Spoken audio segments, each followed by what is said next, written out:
Winter arrives with shorter days and longer nights, creating the most comfortable conditions of the year where staying wrapped in warmth feels like the only reasonable choice. Most people surrender to this seasonal invitation to rest, to hibernate, to wait for spring before attempting anything difficult. However, this same period of darkness and cold presents something rarely recognized, a natural training ground for transformation that appears only once each year. The ancient samurai understood winter's unique power for personal development. Miyamoto Musashi would withdraw to mountain caves during winter months to train in complete isolation. The cold, the darkness, and the harsh conditions became his teachers. He wrote in the Book of Five Rings that the warrior's path requires separation from comfortable society, stating that one must walk alone through difficult terrain to discover true strength.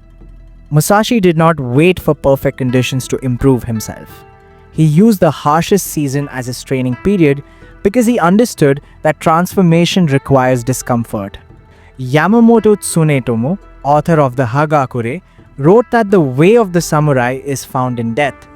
This phrase does not mean physical death, but rather the death of the weak, comfort-seeking version of oneself. The samurai deliberately chose difficult practices during winter because they knew that the person who emerges from hardship is fundamentally different from the person who entered it. Winter's darkness provided natural cover for this transformation, a time when others rested while warriors sharpened their skills in secret. This concept of seasonal transformation, what we might call a winter arc, recognizes that the season itself creates ideal circumstances for personal change. When social activities decrease due to weather and darkness, when most people withdraw into comfort and routine, an opportunity emerges for those willing to move in the opposite direction. While the majority uses winter as a time to pause their efforts and goals, a small group recognizes this as the perfect moment to accelerate. The same environmental factors that others use as excuses become advantages for those who understand how to use them. The first requirement for this transformation involves what the samurai called disciplined invisibility, deliberately reducing visibility in social spaces to create room for focused work. When Musashi disappeared into the mountains, no one knew what he was doing or why. He emerged years later as a completely different person, and only then did the results speak. This approach does not mean abandoning relationships, but becoming selective about where attention and energy flow. Social gatherings that exist primarily to pass time, endless conversations that lead nowhere, and activities that distract from important work all fade into the background.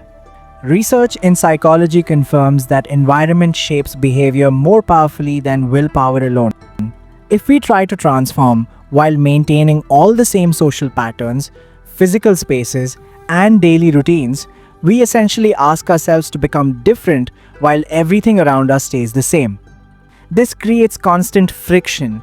The samurai understood this instinctively, which is why serious training always involved physical or mental separation from normal life. We stay in the same physical locations, but operate from a different mental space, focused inward rather than outward. The transformation itself requires specific daily practices that might appear simple but accumulate into profound change over time. The first practice involves rising before dawn, a pattern samurai warriors followed without exception. In feudal Japan, warriors would wake hours before sunrise to begin their training while the world still slept. When we wake before dawn, we gain time that exists outside the normal demands of the day. This early period tends to be quieter, with fewer distractions and interruptions. Scientific research shows that early waking resets the body's natural clock, improving both discipline and productivity throughout the day. Studies also indicate that people who consistently wake early report higher levels of happiness and life satisfaction. The difficulty with early waking lies not in the action itself, but in the moment of decision when the alarm sounds. The brain immediately begins generating reasons to delay, to rest a few more minutes, to start tomorrow instead. A useful approach involves removing the thinking step entirely. The alarm sounds, the body moves, no pause for consideration. This direct action bypasses the mind's tendency to negotiate and compromise. Tsunetomo wrote in Hagakure that matters of great concern should be treated lightly, meaning we should not overthink simple actions. Just move. Cold exposure represents another practice deeply rooted in samurai tradition. Warriors practiced misogi, a purification ritual involving standing under freezing waterfalls during winter months. This practice was not about cleanliness, but about breaking the spirit's attachment to comfort.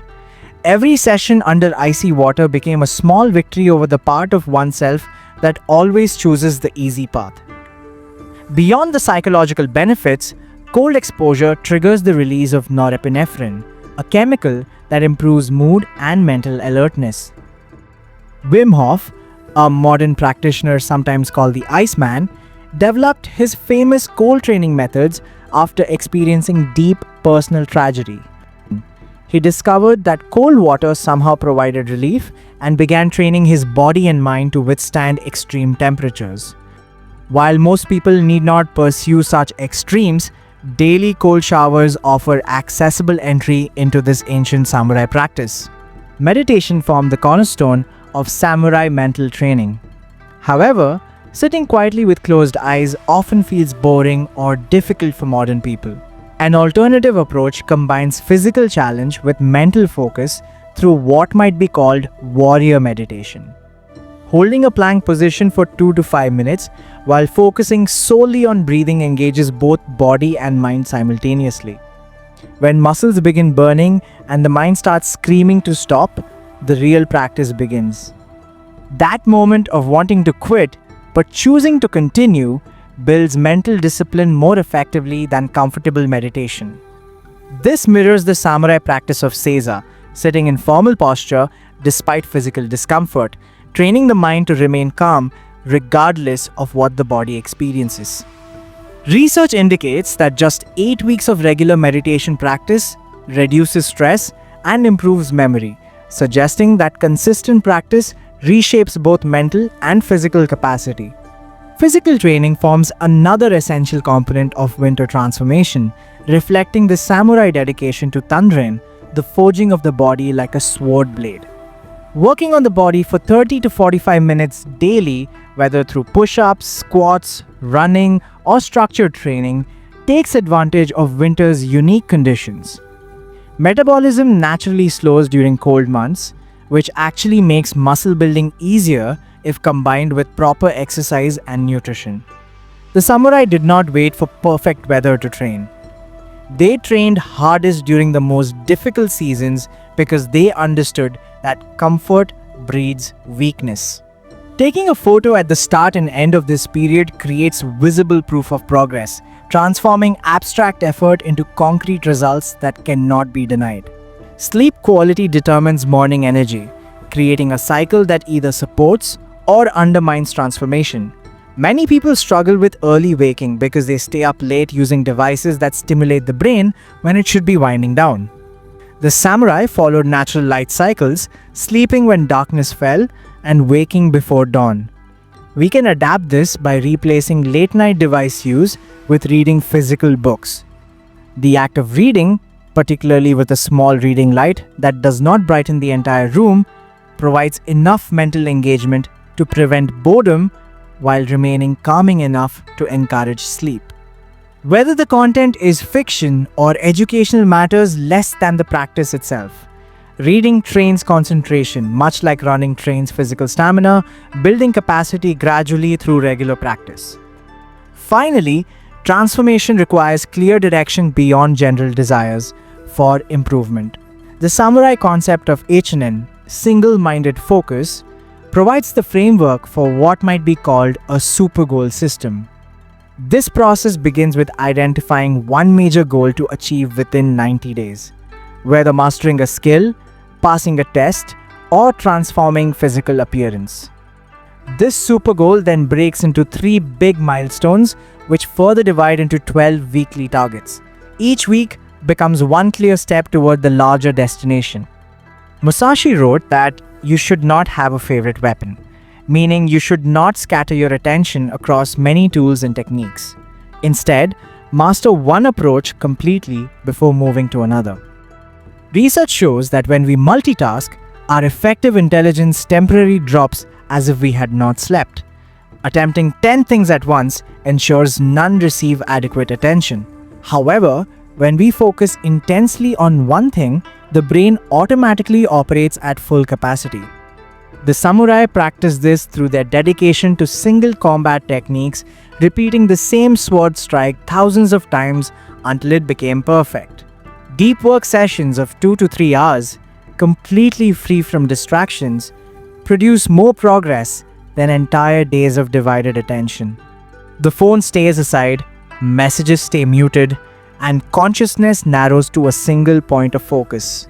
These practices form a complete system rather than a collection of random suggestions. Much like the Samurai Bushido Code provided a complete framework for living. Rising early creates time. Cold exposure builds mental toughness. Warrior meditation develops focus. Physical training forges the body. Reading improves sleep quality. And the super goal system provides clear direction through each and end. Together, they address different aspects of the same transformation, reinforcing each other rather than competing for resources.